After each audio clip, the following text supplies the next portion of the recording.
nos dois é a busca pela verdade. O e cristianismo caminham de juntas, verdade é a busca pela verdade. Mas você, como cristão que você é, você acredita que Deus fez Adão e Eva? Ou você acredita que apareceram seres unicelulares e foram evoluindo até que chegou a gente? seres unicelulares. E tem um padre, um sacerdote, que ele. é, não me recordo o nome dele. Tem um sacerdote no começo do século XX, ele escreveu um artigo que fez bastante sucesso, inclusive no Vaticano, e teve dois que escreveram, né? Um é o Dorlodô. O Dorlodô, ele foi bastante rechaçado, não gostaram muito do que o Dorlodô falou, porque ele considerou que a humanidade tinha evoluído até agora e ia continuar evoluindo, que os humanos não eram o último estágio do Sim. desenvolvimento. E Nem tem por que ser. e na Bíblia, como o humano é a imagem e semelhança de Deus, deveria ser o estágio final. Sim. Então, aí houve um conflito desse Dorlodô. Mas tem um outro que acho que é Chambers, talvez, eu não me recordo. O Dorlodô, inclusive, meio que mandaram para a China, sumiram com ele para que ele não ficasse disseminando a teoria dele, porque era meio que contrária à fé católica. Sim. O outro, ele foi bem recebido e ele tratava a teoria da evolução como um fato e não como uma teoria, tratava também como uma teoria, né, como um fato e uma teoria, e como uma boa representação da realidade. E Adão e Eva como uma visão metafórica, né, de como surgiram as espécies, a humanidade, etc. Mas você não acha que Então, tem um erro até básico de lógico? Porque o fato da gente evoluir, continuar evoluindo, não significa necessariamente que a gente vai divergir fisicamente do que somos hoje. eu acho que a tendência, em poucas décadas, é que a gente comece a evoluir para próteses mecânicas e eletrônicas Não, mas e outras pensando na estruturas evolução que, natural. Porque você falou se que isso não foi houvesse... negado pela igreja. Isso foi negado pela igreja porque nós deveríamos ser o estágio final por sermos imagem e semelhança. Mas a Sim. gente pode continuar evoluindo, por exemplo, extremamente intelectualmente. A gente pode continuar evoluindo, por preservando exemplo, um preservando a antropomorfismo, estética. certo. Isso, perfeito. Perdendo só os pelos, cabelos Ou e nem isso. Às vezes teu divisão osso vai ser dos igual do dedos. Avatar lá com fibra de carbono, você vai ficar mais resistente. A gente não precisa mudar esteticamente para evoluir. Então, inclusive, a negação aí, inclusive, é um erro de lógica básico. Porque geralmente a evolução que nós temos observado ao longo da história são mudanças morfológicas também, Mas adaptativas. externas. E continuariam sendo adaptativas, Sim. né? Em todos os casos continuariam sendo adaptativas. Então, assim, eu acho que O que concordo você acha que você é uma precisaria ter possibilidade. fisicamente para ser mais adaptado a esse mundo? Eu gostaria de ter asas, eu gostaria de poder viver no fundo do mar, de viver em Marte sem precisar respirar.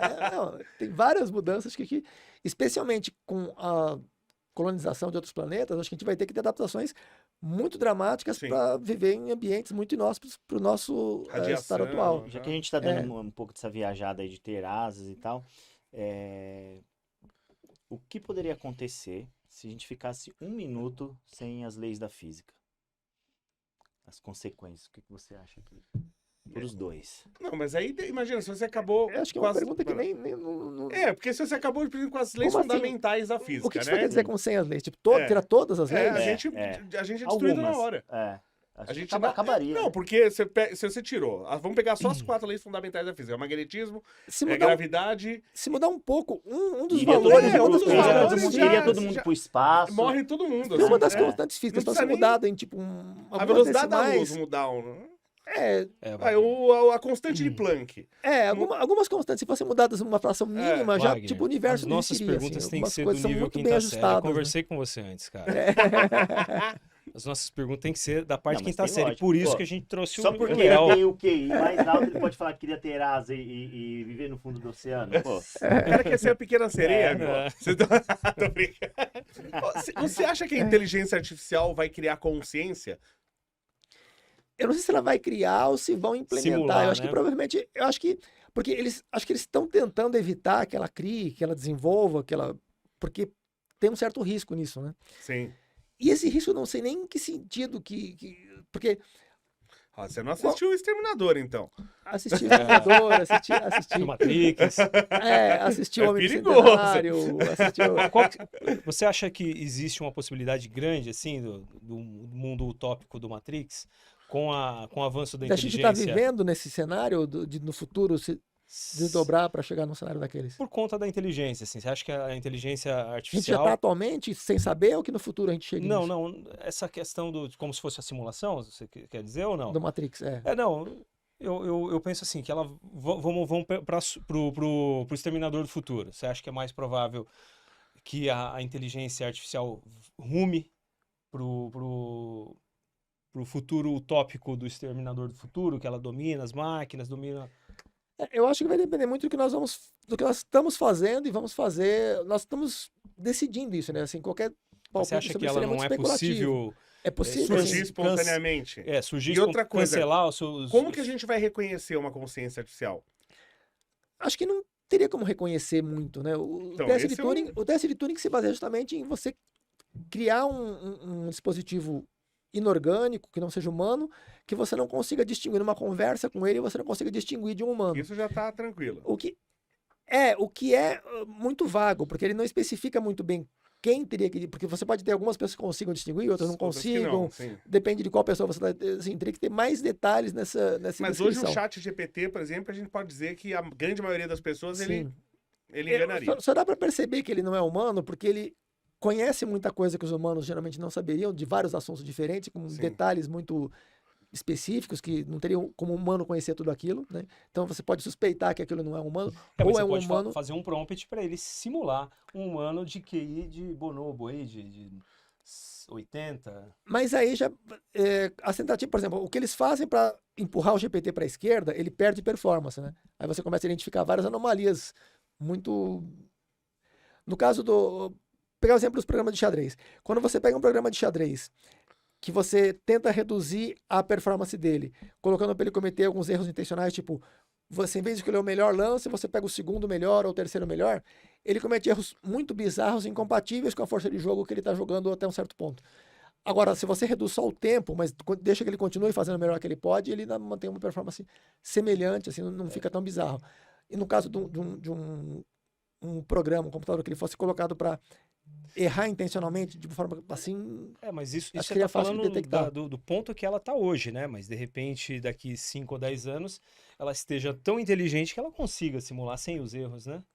Ou até ela simule um você- erro que um ser humano provavelmente mediano teria. É tudo. talvez, tudo provavelmente, si, né? provavelmente sim. Acho É. que nesse caso, se você pegar daqui a vários anos e você pede para ela simular um certo perfil de uma personalidade numa pessoa típica ou uma pessoa específica ou a média de um grupo de É uma pessoas. média, né? Eu acho que talvez dê para fazer isso de uma maneira a enganar assim com bastante facilidade Aí muitas só pessoas. faltaria Acho que dá o para hardware para enganar totalmente, né? colocar uma estrutura. Não, mas Humanoide. de acordo com o teste de terror, você não precisaria disso. Você poderia estar falando pelo telefone, por Não, exemplo. assim, por qualquer meio de comunicação, Ah, texto, sim. áudio, talvez sim, mas assim, para enganar totalmente, teria que estar num corpo cibernético aí, num Sim. humanoide, alguma coisa, um robô que imitasse pareça. total. Aí teria que ter um desenvolvimento físico também para ser acoplado a ela, né? Sim, acho que o Homem Bicentenário, eu acho que é um dos melhores. Eu não cheguei a ler o livro, eu só assisti o filme Eu também só do o filme. Asimov. E achei muito interessante. Eu gostei, aquele de inteligência artificial também achei interessante, do aquele menininho, né? Sim, o IA, né? Gostei. Eu Robô eu não gostei tanto, mas achei também interessante. Acho que o Ex Dizem que Machina é muito bom. Eu Robô, quem Ex gostou Machina mais achei foi o interessante. Elon É muito Musk, né? bom. Oi? O Eu Robô, quem gostou mais foi o Elon Musk, né? Os robozinhos dele ali, a van, tá tudo parecido, né? O Ex Machina é legal porque acaba o filme, você não sabe se ela tem consciência ou não. Isso que eu tô falando, a dificuldade de você descobrir se uma consciência é consciência ou não. Se assim. Porque você pode programar um computador para ele parecer, para ele inclusive acreditar que ele é algo, que ele existe. É porque tem várias situações que a gente começa caindo que. Sempre em jogos de palavras, porque o que significa exatamente consciência? O que A gente significa nem ter sabe o que é consciência? consciência. O que significa ter consciência? Assim, um cachorro tem consciência? Eu acho que tem consciência, mas talvez não tão plena e não tão sofisticada quanto os humanos, mas ele tem também consciência de que ele existe. Mais limitado. Se ele olha no espelho, muitas vezes tem ele o acha que teste ele do está vendo um espelho, outro né? cachorro. Então tem. Tem o teste do espelho, né? Quando se reconhece e quando se reconhece com algum outro detalhe, Só que ele eu já tem não uma sei se- consciência, né? Eu não sei se é bem uma característica da consciência ou se é uma limitação cognitiva, porque alguns humanos podem ter dificuldade de se identificar num espelho se ele tiver uma deficiência mental muito severa. Um oligofrênico, por exemplo, ele pode olhar no espelho e ele achar que é outra pessoa. Isso não torna ele menos humano, ele continua sendo humano, mas ele Então, não sei bem. Mas esse seria um caso específico, E ele né? tem consciência, ele deixou de ter consciência por isso também? Então, o critério de determinar o que é ter consciência também não é tão O simples. cachorro É ele olha no muito... espelho, ele não consegue entender que é um espelho. Ele vai, por isso que ele acha que é ele outro não- cachorro. ele não entende o que está Que tá produzindo refletindo, aquele. é. Sim, sim. Ele pensa que tem uma coisa, um espaço vazio na frente Não, dele. não, mas tem o teste do espelho que algumas espécies se reconhecem, Chimpanzé, né? bonobos, bonobo. gorilas. Cachorro, não? Cachorro que eu me lembre, não tenho certeza. Cachorro que eu me lembre, acho que não. Acho que só primatas assim grandes que. Tá. Deixa Orangotango. eu sair da consciência e entrar pro QI. Uma coisa até que me falaram bastante, que QI você é falou legal, sobre hein? isso. Porque assim, tem vou dizer assim, um corte que viralizou, acho que do Brasil todo, e um dado que se popularizou absurdamente, que eu acabei sendo responsável por isso, que é do QI do brasileiro ser 83, a média, e que tem, inclusive, isso viralizou por você ter macacos que chegam a 90 de QI. Obviamente, os testes são diferentes e tal. E você falou que o QI do brasileiro não é 83 a média. É mais ou menos uns 97. Com relação a macacos, tem vários Porque problemas aí. do japonês é um 105, 106. A gente tá perto do QI. Você acredita que o brasileiro médio, O do ele tá japonês- perto do japonês? O japonês é uns 114, mais ou menos. Então, os valores de QI, você acha que Quem são fez divulgados? Quem fez esse estudo original foi em 2002, na verdade foi em 2004, foi o Richard Lin O que morreu agora aí, ano retrasado, 2003. Tatu Valhaunen, que é o Richard Lin é professor emérito da Universidade de Ulster, Era, né? na Alemanha, É. e o Tatu Valhaunen é um finlandês, acho que da Universidade de Helsinki, né? E eles fizeram esse trabalho, só que o Lin com certeza era neonazista. E, inclusive, se você o QI de Israel, o QI de Israel estava como 92. Assim, eles têm Sim. mais prêmios Nobel per capita. Tem alguns países, na verdade, que tem mais per capita, mas são países pequenos. Os países, assim, estão entre os primeiros, entre os que mais Na têm, verdade, os judeus, né? Não somente de Israel, né? os Askenazi, principalmente, mas os judeus, de um modo geral. No modo geral, acho que tem Também. 20, E não precisa nem fazer 25% teste pra saber que dos QI de prêmios judeu Nobel, é né? alto Sim, na média. quer dizer, né? eles representam 15 milhões da população. A população mundial é 8,2 bilhões e tem só 15 milhões de judeus no mundo. Então, quer dizer, 0,2% da população de judeus e eles têm 25%, 21%, 22% dos prêmios Nobel. Isso prova que é genético. E que você até Não, pode tem o subir. cultural, né? Tem uma questão Então, cultural forte. é no- genético e também cultural ali. Nesse Porque